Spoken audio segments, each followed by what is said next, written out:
Part one of my experience with domestic violence. Now I was dating this guy by the name of Joseph. We both grew up in the same town, which was Jefferson. I was in school at the time and he was grown. He was known as the star football player who should have went to the NFL, but he turned it down because he wanted to become a rapper. Now I met this guy when I was in school doing athletics, volleyball, track, basketball, things of that nature. And we happened to have a pep rally at the school and he saw me. He did approach me, asked me my name and all the information, asked me if I was coming to the football game after my then volleyball game. I said I was coming, and that was on the strength of this was the first guy to even look my direction. So to be able to have an individual actually show some sort of interest in me, I was intrigued. Now, before y'all get to saying like, oh my God, what was you talking to a grown man for? He actually looked like he could pass for about 18 or 19. Now I'm only 5'8". And now he's 5'9". So imagine at that age when I was 16, probably about 5'5", 5'6", he was the same height, if not shorter. So I ended up partaking in my volleyball game, got dressed, and I went to the football game. I met him there, we chit-chatted, got some snacks from the concessions, and we exchanged numbers. Now he had a really good face card, meaning he was very good with words. He had me thinking he was just the sweetest little dude out here, right? Well, I was head over heels for him. I was texting him every day, calling him every day. There was periods where I was skipping school to go and be with him. Now, any grown man shouldn't have been condoning that, but he had a hidden agenda. You want to hear more of the story? Link in the bio. Go get you a book. Part 2 of my experience with domestic violence. Now I was dealing with this man, right? My parents knew that I was dealing with him on the strength of me telling them that he was 19. And of course, I was 16. But once again, I could only give them the information that was being fed to me. So he would come over, we would hang out. My mom would allow us to chill and watch TV together in the living room. She would allow me to go get McDonald's. She would allow me to go outside and chill with him on the porch as long as she could have eyes on me at all times. So the point of me sneaking out the house, pretending like I was taking out the trash and things of that nature was clearly out of her line of sight. Now, I was getting more and more intrigued with him. I was anticipating him coming over. I was anticipating his phone calls, anticipating his text messages, until one day when I didn't answer a phone call or respond or call back in a decent amount of time, he snapped in the blink of an eye, calling me all types of H's and B's, saying, why you ain't answering the phone? It must be another dude, like completely going left. So me being the person that I am and thinking like, I ain't got to deal with this, I hung up on him. Hanging up on him was probably the worst thing I did. So y'all remember me telling y'all that he lived right down the street, right? It wasn't 2 minutes before he was pulling up, knocking on the door. When he knocked on the door, he was like, come outside. Let me talk to you for a minute. So I go outside, get in the car, and he proceeds to say, when I call your phone, you answer it. When I text you, you answer it. There better not be no other dude in the mix. And I'm like, there's not another guy. Like, I was busy. Like, my apologies. Like, I'll answer your text messages. I'll call back. Like, what's the big deal? Saying what's the big deal to him was like smacking him in the face. Right in the face. Why you hit me? When I tell you to do something, you do it. When I call, you answer. When I text, you respond. Y'all, do this man think he my daddy or something? Now, my feelings was hurt. It wasn't a real strong punch that time. The very first one, it was like a... oh, wake up call. You know exactly what I mean when I say it. So I didn't let no tears fall or anything, but you know, you get that big old gulp in your throat. So you want to cry, but you just hold it in. So I was like, man, I'm going to just get out and I'm going to go in the house. He snatched me back by my shirt. Was like, you ain't going nowhere. I ain't done talking to you. So immediately in my head, I'm like, I don't even want to deal with this no more. I don't want to talk to him. You already doing this, bopping me in the face. So what's next? Y'all think I stopped talking to him? Link in the bio. Go get your book. Part 3 of my experience with domestic violence. Now, he had a funny way of making me feel like I was wrong for not wanting to talk to him anymore. Wrong for saying, oh, you putting your hands on me, I don't want to talk to you. If you're going to be this aggressive, I don't want to talk to you. He always switched it around and was like, I do this because I care.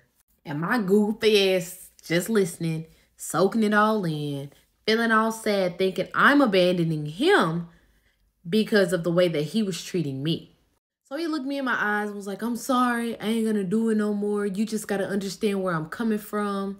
And me, being gullible, was like, I know you love me. I know you care. I'm sorry. I won't do this. I will not answer my phone. I won't respond in a timely fashion. You know, real gullible duck crap.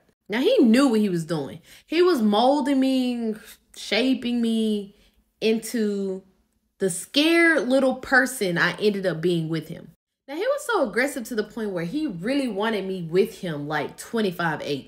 He was saying I needed to leave school to come and be with him. He was saying I needed to sneak out of the house to be with him. He was just telling me to make up all types of excuses to be with him. So track season had rolled around and I had a meet. He had came to the game, and when the meet was over, he was like, "Hey, you want me to take you home?" Now I know for a fact I had to get on the bus. My coaches and them were not allowing me to leave with the guy.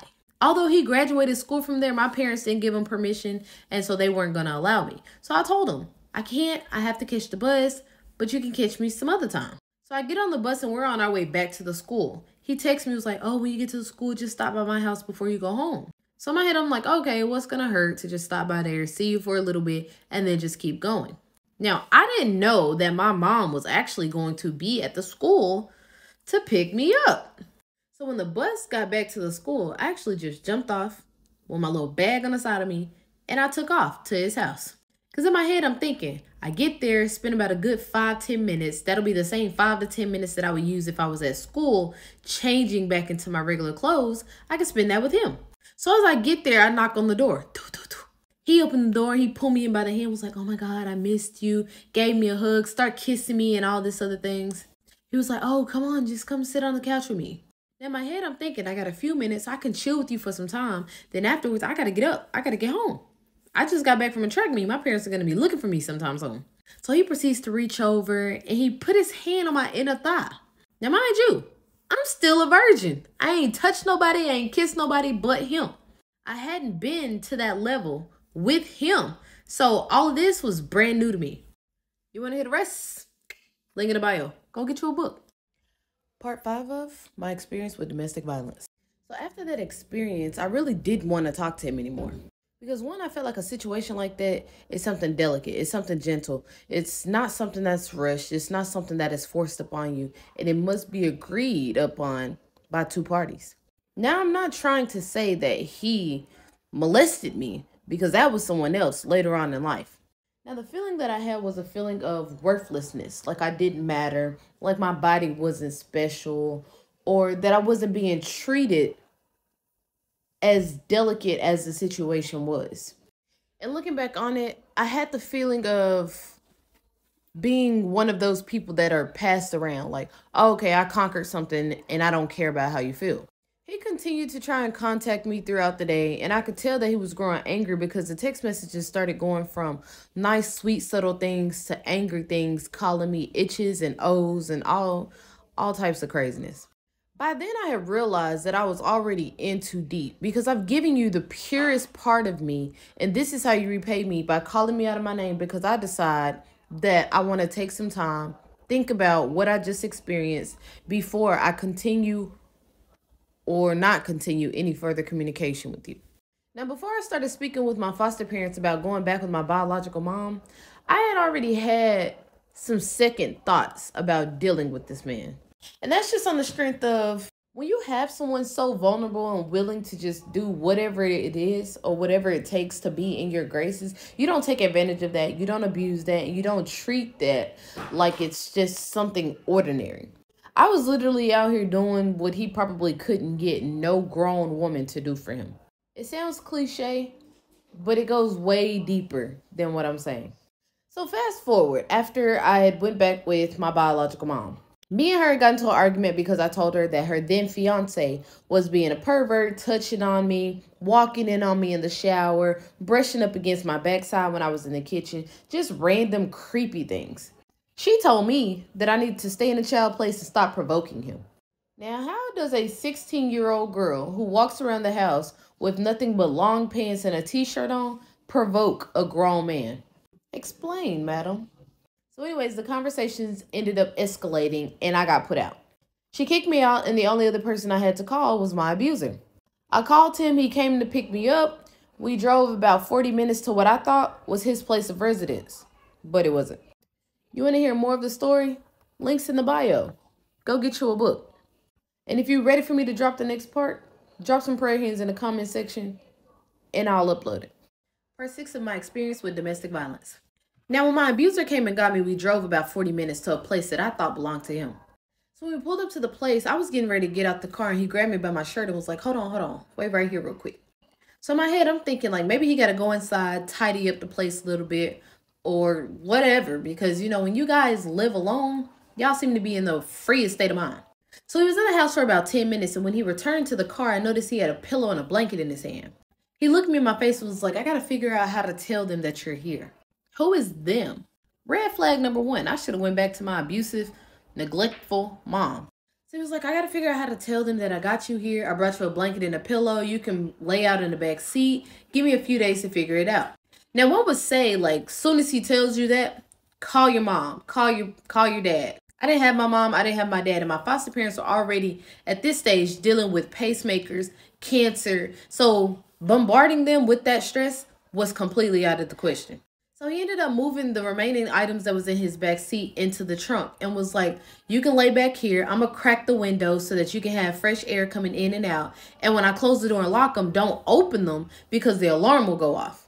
So almost immediately, y'all, on the inside, I'm breaking down. I'm crying because not only did I call you because I felt like you could rescue me from the situation that I was currently going in, now you have me all the way out here and you're telling me I have to sleep in a car? Y'all, the look on my face just knowing that I was hurt and that I was about to cry didn't move him one bit. So he closed the door after he cracked the windows. He locked them from the outside and he went in and closed the door. Now I'm thinking like, okay, maybe he would come back out, check on me, bring me something to drink, something to eat, any of that. Nightfall hit and it hit fast. So I'm in the back seat just sitting there looking out the window trying to figure out like, how did I get to a point in life to where now I have to sleep in a car? Should I just go back home and deal with my mom abandoning me, my mom choosing a man over me again? Should I have to go back home and deal with a guy who will not allow me to be a child under my mom's roof? Or is this where I'm supposed to be in life? Is this something I'm supposed to be dealing with? Like, I really have mind-boggling thoughts going through my head. I ended up drifting off of sleep and was awakened the following morning by someone cranking up their car, obviously getting ready to go to work. I didn't move, I didn't sit up, I didn't look around. I was literally still astonished because not only did I fall asleep in the car, I woke up in a car. I jumped at the click of the door unlocking when Joseph was getting in the car. I guess he was getting ready to start his day as well. He got in the car, he cranked it up, he looked back and was like, oh, I gotta go to work, you going with me. Not only did I sleep in the car last night, now you jumping in the car telling me that I gotta go to work with you? You wanna hear the rest of the story? Links in my bio, go get you a book. And if you want me to drop the next clip, drop some prayer hands in the comment section below. Part 7 of my experience with domestic violence. Now, we were on our way to his job. He worked at this place called Trinity Mills where they weld train parts together, load them up, and ship the trains off. Now, little did I know that when we got to the job that I was going to have to sit in the car the whole time he worked. Now, one thing I did see was that there was a line of cars going through the security gate. And instead of him going through the security gate, he backed the car in onto the gravel and parked it by a tree. Now, this was summertime. You know, it was cold in the morning, especially like whenever it was raining and everything. But it got really, really hot, especially throughout the peak of the day. So I'm sitting in the car. Of course, the windows are down. He's at work. He's doing what he does. And I noticed that people started coming out, but I never saw him come out. Those people that I saw coming out were going on their lunch break. And obviously, he took his lunch break on the inside, or maybe he didn't have a lunch break. But I'm almost 100% sure 12-hour shifts come with at least one break. So I'm sitting in the car waiting for him to come out, and time is just slowly passing by. It was getting really, really hot outside, so I opened the back door and let the fresh air just go in and out of the car. So not only did I sleep in the car all night, here I am sitting in the car while he works a 12-hour shift. So 6 o'clock rolled around. He ended up coming out. He looked at me. He didn't say too much. Hey, you all right? I was like, yeah. And then I told him I was hungry. So me thinking he was going to take me somewhere, you know, we're going to eat, then we're going to, boom, go to the house. Everything will be fine. I'll forget that the night even happened. When I tell him I'm hungry, he pulls up to Jack in the Box. Now, I've never had Jack in the Box. Don't get me wrong. I hate it now. And I really hate it because of the incident that I went through. But we pulled up to Jack in the Box. Instead of him asking me, oh, what do you want? Or is there anything specific? Blah, blah, blah. He proceeds to order me 2 tacos. Now, at Jack in the Box, you get 2 tacos for 99 cents. I didn't even get no water. I didn't get no Sprite. I didn't get nothing. So after he placed the order for the 2 tacos, he got to the window. The guy at the window said it was $1.07. He handed him $1.25, got the tacos, and tossed the bag in the bag to me. So now I'm starting to feel like I'm some type of animal. Because why are you throwing bags of tacos at me? We drove off and we headed back towards the house. So I asked him, did you talk to who you need to talk to let them know that I was here so I won't have to sleep in the car again? He looked at me with this look like, you in my business? You telling me what to do? Like one of those weird aggressive looks. I was like, no, I'm not trying to tell you what to do. It's just I was really uncomfortable in the car last night and I don't want to have to sleep in there again. And I was just trying to see if you talk to anybody. I'll talk to them in my own time. You don't rush me. I told you to give me a few days. Like he got real angry because I'm the one tired of sleeping in the car. Sir, you sleep in a bed every night. I'm out here in the car and I don't know how much longer I'm going to have to be out here. For those of y'all who want to hear the next part of the story and you can't get a book right now, donate $1 to my Cash App for domestic violence. Come back and comment some prayer hands and I'll drop the next part. Part 8 of my experience with domestic violence. Now we made it back to the house after we had the conversation about whether or not he had told whomever was inside that I was here. He caught the attitude and said that I needed to stop rushing him. I needed to stay out of his business and stop trying to tell him what to do. But I'm clearly just trying to figure out whether I have to sleep in the car tonight or if you were going to man up and tell whomever was behind them doors that I was outside. He said that I needed to give him a few days like he originally stated and that he would get it handled and then I would be allowed. And we got back to the house and he backed the car in. So when people come out the door, they go straight to their car instead of coming over to where I was. He said to give him some time and he would figure it out. So me being young, dumb, and gullible, I was believing everything that he was saying and not putting up a fight or argument with it. He gave me the same rundown about cracking the windows, letting fresh air in and out, to lay down in the seat, and to not be seen. Now, nightfall came once again, and I had to use the bathroom. So, of course, I was getting out the car to go knock on the door so that I can use it. The moment I opened the door, y'all, the alarm went off. Blah, blah, blah. My heart dropped because now I don't know what to expect. So I'm getting out the car, and the moment I stepped out the car and closed the door to walk around, here he come running down the steps talking about, what you doing? What you doing? I was like, I got to use the bathroom. I was coming to knock on the door so I could use it, but I forgot that you locked the door from the outside, so when I opened it from the inside, the alarm was going to go off. He's like, bro, I know it's like a cup or something in there you could have used. Now, I don't know why it didn't click in my head that this man didn't care about me. For you to sit there and tell me that there should have been a cup or something in the car I could have used shows who you are as a human being. I looked at him and my jaw dropped like, what? You telling me I should have used the cup in the car as opposed to getting out and coming inside to use the bathroom? Even if you can't tell whoever is inside the house that I'm here, I can't at least use the bathroom? He looked at me like, bro, you know what you doing. You know what you doing out here making all this noise. All I had to do was use the bathroom. I didn't think you were going to be angry behind that. So standing there, clearly waiting for him to walk me inside the house, he looked at me and said, go on the side of the building, use the bathroom. Huh? Y'all, I ended up using the bathroom outside the house. Now, when I was done, I came from on side of the house and he was like, bro, get in the car. Do not open the door. If you got to use the bathroom, it's a cup back there. Like he was dead serious. So I'm back in the car. I done laid down. I done grabbed the blanket. I done put over my head because now I'm at the lowest form. I'm literally out here like a dog in the car.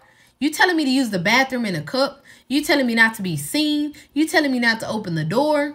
And then all you fed me today was 2 tacos from Jack in the Box? The story doesn't get any better. And if you want to hear the rest of it, links in the bio. Go get you a book. And even if you can't get a book right now, do me a favor and donate $2 to the Cash App. All donations will go towards me taking a stand against domestic violence. Part 9 of my experience with domestic violence. Now, excuse me, I'm inside the 7-Eleven recording this because I'm outdoor dashing. So I was in the car when he decided that he was going to go inside the house after he gave me the rundown of not opening the door, not setting off the alarm, and if I have to use the bathroom, then I need to do it inside the car. He didn't tell whomever was inside the house that I was in the car, and I ended up staying in the car for about a week. So about the 6th day rolled around, y'all, and he was on his way back home from work. Instead of him being able to park the car beside the house like he usually does, there was a car parked right there, and he ended up having to park along the street. Now, he reiterated to the utmost reiteration that I must not raise my head up, that I must not get caught, that I must not allow anybody to know that I am out here in the car. At this point, I had already figured it out because I've been in the car this long. The rules ain't changed. You ain't changed. So I just know I got to readjust and make sure that I'm comfortable by the time nightfall hits.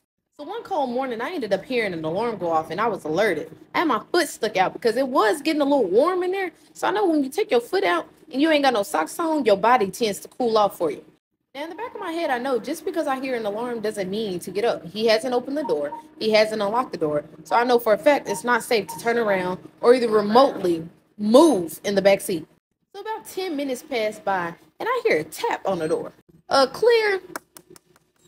I didn't know what it was because usually he would pop the lock and get in the car, crank it up, and we would drive off. Now, I didn't raise up or anything because if it wasn't him, then I knew for a fact when he found out that whoever knew I was in the car, he was going to be mad upset. So the taps kept going about 3 more times. Tap, tap, tap, space, tap, tap, tap, space, tap, tap, tap. So eventually I was like, maybe it is him. Maybe he done built up the courage to finally tell somebody that I was out in the car. So when I raised my head up and I looked out the window, the first thing I saw was an old lady standing there. Now, the lady looked like she was about 55, 60 years old. And she looked a little seasoned and she was very concerned with why I was laying in the car. So looking at her, I looked like I had seen a ghost. I didn't want to say anything, but she looked at me and was like, come on up out of there. I had set in on my face because I already knew what was about to happen. She looked at me and she was like, you ain't got nothing to worry about. Come on up out the car. Y'all want to hear the next part? Go subscribe to my YouTube channel, SSH. Click the link in my bio. Subscribe to my YouTube, come back, put some prayer hands, and I'm going to drop the next part. Sorry, it's dark outside. I'm dashing.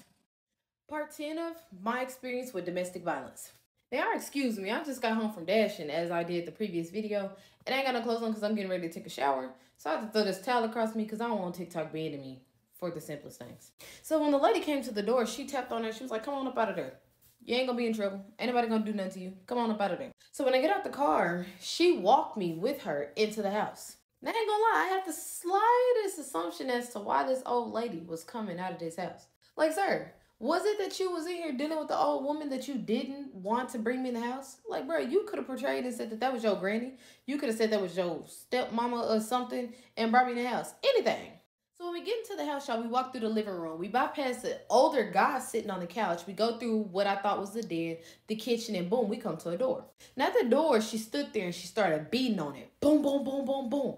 Boom, boom, boom, boom, boom. Now I'm scared. I'm scared for my life because I know how this man is. And when things just don't go the way that he wants them to go, I know for a fact he about to spaz out. So she beating on the door. I hear him say, yo. She beat on the door again. Yo. She hit the door one more time. And after that third time, he came and opened the door. When he opened the door, he looked at me like he had seen a ghost. The lady looked at him and was like, who is this? Me, traumatized, eyes cocked like a pistol. I didn't know what to say. He looked at me, then he looked at her and was like, I was going to tell you that she was here. I just didn't know how to put it in words. So the lady looked at him and was like, you as a grown man didn't know how to tell me you had somebody outside in the car? She looked at me and was like, sweetheart, how long you been outside? So, of course, I didn't want to get him in trouble. And then, plus, I didn't want to be in trouble. So, I looked at her and was like, a few days. She looked at me. She was like, how long you been outside? So, she could tell I was completely hesitant. So, she knew something was going on when it came to me answering the question in front of Joseph. So, she looked at him and was like, how long this baby been outside? He responded, oh, she been out there a few days. And in my head, I'm like, you motherfucking liar. I've been out there a whole week. But I ain't say nothing. You know. Answer the way you feel. So she responded to him and said, so all this time you been in here in this bed, this baby been outside in the car? How old are you? I told her I was 17. She said, so you been in here warm in this bed and this baby been outside with a blanket and a pillow. She also said she was traumatized when I tapped on the window because when she looked up, she looked like she had seen a ghost. So I know for a fact she been out there longer than a few days. She looked at me, she grabbed me by my shoulder and pushed me on up in the room. She was like, you gonna come on up in here with him. You're going to go right on up in there with him. If he can be in here in the warm, you can be in here in the warm too. So yeah, we get into the room. He closed the door. He was like, bro, go over there and sit down. You always started something. Sir, what did I start? Everything you told me to do, I was doing it. You want to hear the next part? Go subscribe to my YouTube channel. The link's in my bio. Click the little Instagram thing. The YouTube will pop up. Subscribe, come back, drop some prayer hands, and then I'll put part 11. Good morning.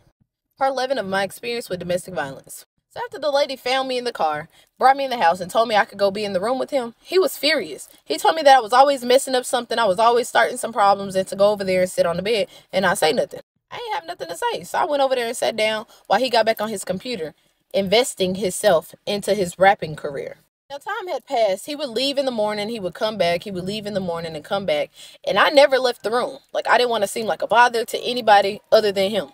Now, with him leaving and coming back, I already had the assumption that he was still going to work because that's what you were doing the whole week that I was in the car. Now, let me insert this. For those of y'all who want to know who the lady is, it ended up being his other baby mama's mom. So not only did you drag me into a situation, you dragged me into a situation where you had not completely let go of a previous situation that you were with. You were using that lady to allow her mom to let you stay here because you were too bummy to get up and get your own shit. Now back to the story. So we were there for about 3 months. He was going back and forth to what I thought was work until the lady came and she knocked on the door one day. When she knocked on the door, he opened the door and she was just like, so when are you going to give me some money for the bills? He was like, I'm gonna get you your money. I'm gonna get you your money. You just got to give me a little second. Give me a little second. Like, bro, you should have the money. You should be fine. All right, if y'all want me to drop part 12, I need y'all to go subscribe to my YouTube channel and turn on the notifications. And then come back, drop some prayer hands, and then I got you. Part 12 of my experience with domestic violence. So all this time, I'm thinking that he was working. He wasn't. He ended up quitting his job after the lady had found out that I had been sleeping in the car. Excuse me if all this noise is in the background. I'm downtown Dallas. And, yeah, it's pretty busy down here. And she was asking him for money for the bills, whatever bills. And I'm assuming it's rent because you were only confined to this one room. And for some reason, he didn't have no money to offer this lady. Now, being the person that I am, I know that if someone helps you out and they allow you to stay someplace, then the least you can do is try to pitch in on the bills. Try to pitch in on something around the house. So he looked at her and was like, oh, I'm going to get you your money. I'm going to get you your money. And she was like, when? And y'all, I didn't know that this man had been living here for almost a year with this lady. And we ended up staying there for about another 3 months before she decided, like, oh, okay, you got to go. Some got to shake. When she said he had to go, I'm wondering, like, where the heck is we going to go? And she looked at him and was like, you got to get up out of here, but she ain't got to go nowhere. I'll help her figure out whatever it is that she wants to do, and I'll put her on the straight and narrow, and we'll get her there. But me being the dumb, nonchalant, gullible kid that I was, I said that wherever he went, I was going, because that's who I was attached to. That's all I knew. And technically, she was a stranger. All the while, you did let me stay in your house or in this room with him. I still don't know you. So she ended up kicking us out, and we ended up packing up all of our things into the car, and we drove towards Longview. And when we got to Longview, we pulled into the Walmart parking lot. I'm thinking like, oh, okay, he got to go inside and get something, and then we're going to go to whatever our next destination is. This dude just blew his horn at me. Like, is you trying to get my attention? Because, bro, that's very disrespectful. But anyways, back to the story. So we pulled into the Walmart parking lot, and we was just sitting there. He didn't get out. He didn't do nothing. He just reclined his seat all the way back. Yeah, in my head, I'm thinking like, bro, what is we doing? We need to be going to a destination. Like, I'm tired. I'm ready to go sleep. We didn't have no destination to go to. He started browsing on his phone for some time, and then next thing you know, I heard a little snore come. Is this man asleep in the car? Now, don't get me wrong. I know what it feels like to sleep in the car. I just never thought that it would happen again so soon. This man full-fledged reclined his seat in the car and went to sleep. So I'm looking out the window, y'all, and at this point, my heart is completely broken because not only can I not call my biological mom to say like, oh, okay, I'm sorry for saying this, that, and the third. I'm sorry for telling you what your husband was doing. Can I come home? I could not call my foster parents either because they were already dealing with their health issues. So them jumping on the road to come and get me was out of the question. So I leaned up against the window, y'all, and a tear started to fall down my eye. Then is when I knew I was in the lowest point of my life. If y'all want part 13, I need y'all to go subscribe to my YouTube channel. Come back and comment some prayer hands, and I'll drop the next part. Links in the bio for my YouTube. Part 13 of my experience with domestic violence. Now, I'm sitting in the car, y'all, crying, really trying to figure out, like, how did I get so low in life? I know how. I was being disobedient, and I didn't want to listen to my parents. Not only that, I put all my faith, all my trust in a grown man who should have been the lead that he needed to be, and instead led me down a path of what I thought was destruction. So I'm sitting in the car, y'all, and at this point, I'm getting restless. I'm getting tired. So I do end up drifting off to sleep.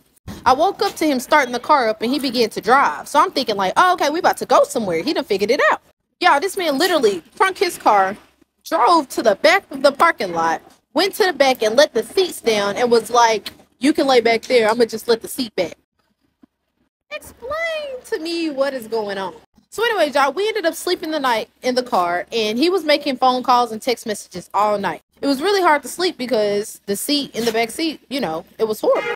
So the next morning we ended up waking up and he drove us to this hotel called the Contessa Inn. It's like the rundown version of Motel 6. You know, once you pass Motel 6, anything below that is trap infested and they out there selling dog food. Now I heard the word dog food meant drugs, so I like using it. I'm using it from now on. So we ended up driving to this hotel called the Contessa Inn, and he went in, he got whatever he got, came back out with the key, and we was able to go to room 237. I remember 237 because I'm thinking in my head, like, okay, wherever we're going, I really don't want to have to walk far, and I pray that it's not upstairs. And Lord and behold, it was right upstairs. So we went into the room, you know, he went down and he grabbed the little bag I had. He grabbed his bag and he came up.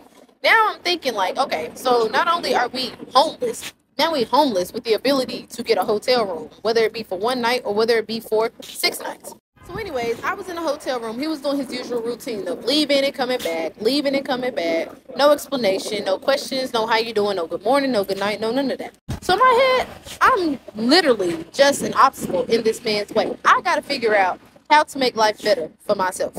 Y'all want part 14? I need my YouTube to 200 subscribers. Go subscribe to YouTube, come back, drop some prayer hands to let me know you've done it, and I'll drop the next part. Part 14 of my experience with domestic violence.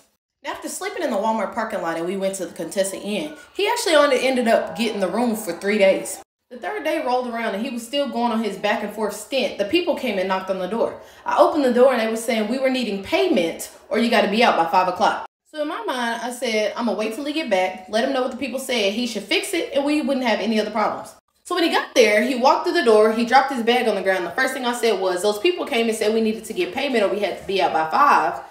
And he looked at me. He looked at me like I should have rectified the problem or something. Like, no, sir, what was you doing? You know I ain't got no job, ain't got no money. You rescued me from my situation, so handle it. He looked at me and was like, I'm about to take a shower. By the time I get out, have your stuff together and we're going to leave. Where are we going? So we ended up packing our stuff into the car and we drove. We drove back to my hometown, his hometown, which was Jefferson, Texas. When we got there, we pulled up to these apartments called the Capitals. At the Capitals is where his mom resides. We pulled up in front of her house. He got out. He went in the house. He was in there for about 5 to 7 minutes, and then he came back out, motioning for me to get out the car. He told me that his mom said that we could stay there for a little while. Now, when he said little while, I didn't know that a little while meant 3 weeks minimum. Now, in my mind, it was still enough time for us to try to figure something out, get a job, save up some money. But in the experience of my mom kicking me out of the house because of the incident that was there, I hadn't gotten an ID. I hadn't got my social security. I hadn't got my birth certificate. Like, I had none of that. So he was like, don't worry about it. I'm going to get a job. I'm going to figure it out and we'll have a place by the time we have to leave here. So me still having all the faith that I can in this man, I resided right there on the floor in his mom's living room for 3 weeks. Now, I didn't know that this man was full-fledged in the studio trying to become whatever rapper he thought he was going to become. But he was. He would leave, he would come back, he would leave and come back. But the only thing different about this time was he was coming back with a little bit of money, but he was giving that to his mom for allowing us to stay there. So if you're giving her all the money that you're making, what are you saving for us to get our own place? Y'all want to hear part 15?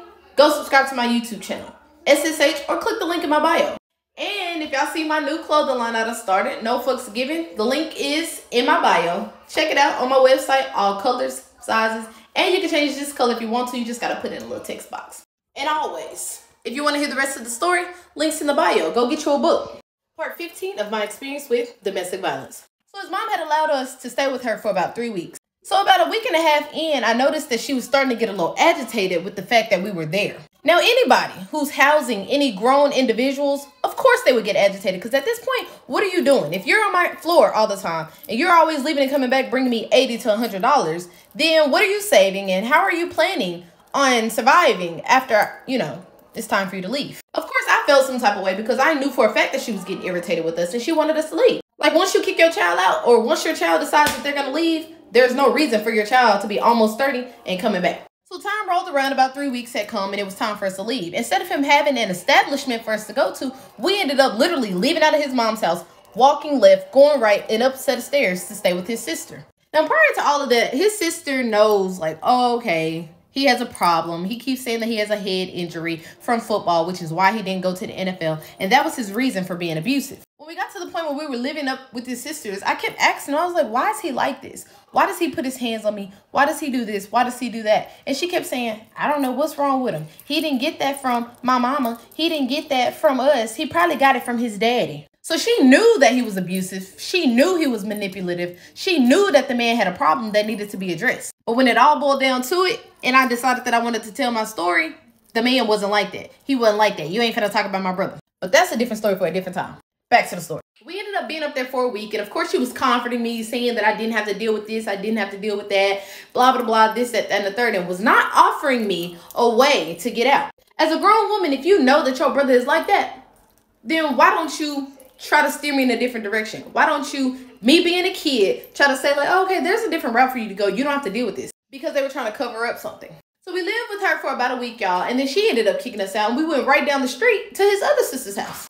She lived in, what is it called? Old Town, which were some more apartments, you know, and we were down there. She ended up taking her daughter out of her daughter's room, putting her in the room with her, and we ended up getting the daughter's room. And for those of y'all who may need a visual, this is him in the room, and that's the daughter's little plaything right there. She kept asking, like, why won't you just leave him? I'm almost 100% sure there's so much more you could do in life. Now, then and there should have been my cue to get the hell up and do something with your life. But no, I wanted to run behind this man because I was so deeply invested, so deeply in love with him that I did not want to leave him. I did not want to leave that sense of security that I had. You want to hear the rest of the story? Links in the bio. Go get your book. But if you want me to drop the next clip, go subscribe to my YouTube channel. Links in the bio as well. And also, take a look at my clothing line.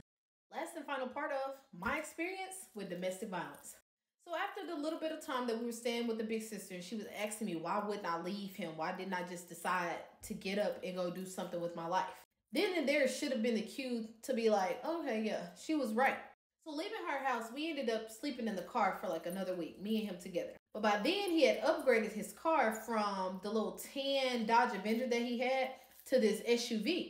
Now in the SUV, he was able to take the seats out of there, so the back was actually wide enough to put like a little air mattress back there for us to lay on. Instead of him getting the air mattress, he ended up just removing the seats, throwing them out, and we lay back there on a couple blankets to make it somewhat like a pallet and some pillows. He was still going to and from the studio, but whenever he went to the studio, I just stayed in the car until he was done doing whatever he was doing on the inside. At this point in my life, I'm figuring like, there's gotta be a difference. I gotta like call somebody for help. I gotta reach out. I gotta let somebody know what is going on. So I ended up calling my biological mom. I knew that she had put me out because I had told her what her then fiance was doing to me. But I figured, like, if I call and tell her, like, hey, your daughter's sleeping in the car. I ain't got nowhere to go. I'm homeless. I ain't got no job. I ain't got no ID. Can you help me out? But before I did that, he ended up reaching out to one of his friends by the name of Celeste and asking her if we could come and stay with her. She said, yeah, y'all can come on. We ended up moving into her house on the other side of Longview. Now, being there with her, she kind of understood me and my story a little bit more. She was able to feel where I was coming from because she had been in this situation. And then plus she knew who I was dealing with and how crazy and mentally ill this man was. So, of course, she put together some thoughts and she was helping me figure out what I wanted to do, how I wanted to do it, telling him, like, if he was going to stay there, he needed to get a job and continue the job. She had her daughter there. Her daughter was amazing. Oh, my God. I love the little girl to death.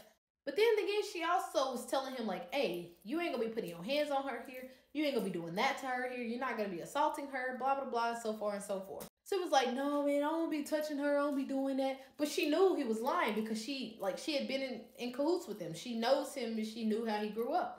We ended up staying there for quite some time, and she decided that she had to go out of town.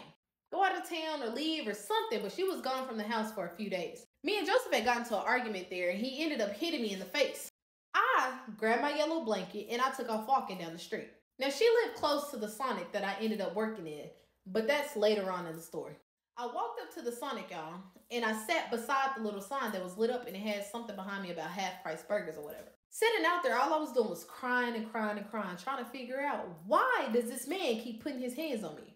Now, while I'm in the midst of crying, y'all, I hear a car pull up. I thought it was Joseph, and it wasn't. It was the police, Longview police at that. You want to hear the rest of this story? You got to subscribe to my YouTube because that's where the next parts are coming from. Links in the bio. Go get you a book. The remaining parts of my experience with domestic violence. So when Longview police pulled up, the guy opened his door and got out and was like, what are you doing here, young lady? I was looking at him and I was like, I'm just sitting here. And he could clearly see that I was crying. He was like, ma'am, stand up. I stood up and he had asked me for my ID. I was like, I didn't have an ID. So he asked me for my name, my date of birth, and my social, and I gave it to him.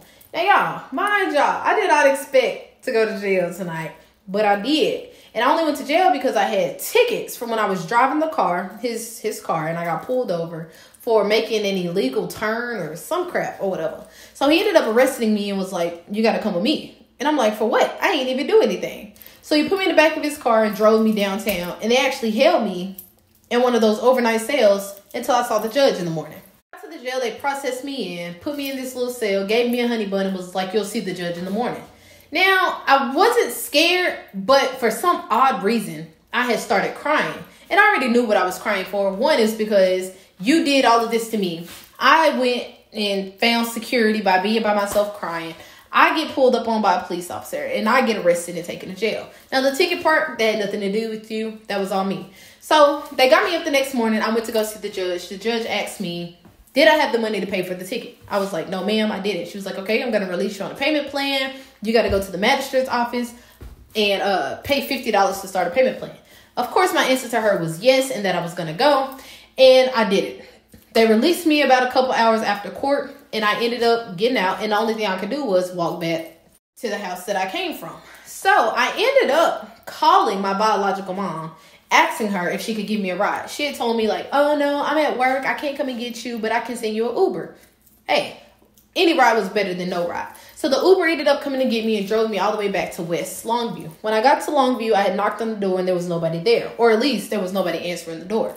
So I ended up calling the owner of the house, which was Celeste, the girl that we were staying with. And I was telling her, I was like, hey, I got arrested, blah, blah, blah, blah, blah. How do I get into the house? And she told me where the spare key was. When I got in the house, the first thing I did was obviously go take a shower. I put on some clothes and then I laid down because I was exhausted. I ended up going to sleep and I woke up to the sound of the door opening. Joseph was coming through and he came in, didn't say nothing to me, didn't care about where I was, how I was doing, or where I had been. He ended up asking me where I went. And I told him that I ended up getting arrested after sitting in front of the Sonic parking lot. He kind of shrugged his shoulders and just walked off. The man didn't care what had happened to me. So anyways, as time prevailed, I ended up calling my mom because him and the owner had gotten into a little altercation, as you could say. And I ended up calling my mom and I was like, hey, listen, is there any way you can try to help us get a place to live? She was like, well, do you got the money? Do you got the money? And in my head, I'm like, bro, the answer is really just yes or no. You don't worry about if we have the money or not. So he had been working, you know what I'm saying? So he was able to get his first 2 paychecks after putting the week in the hole. And I told him, I was like, yes, I just need you to co-sign for me because he's a felon. He can't get a place to live. So I need to get a place to live. That's the end of this story. The second series of my life starts after this.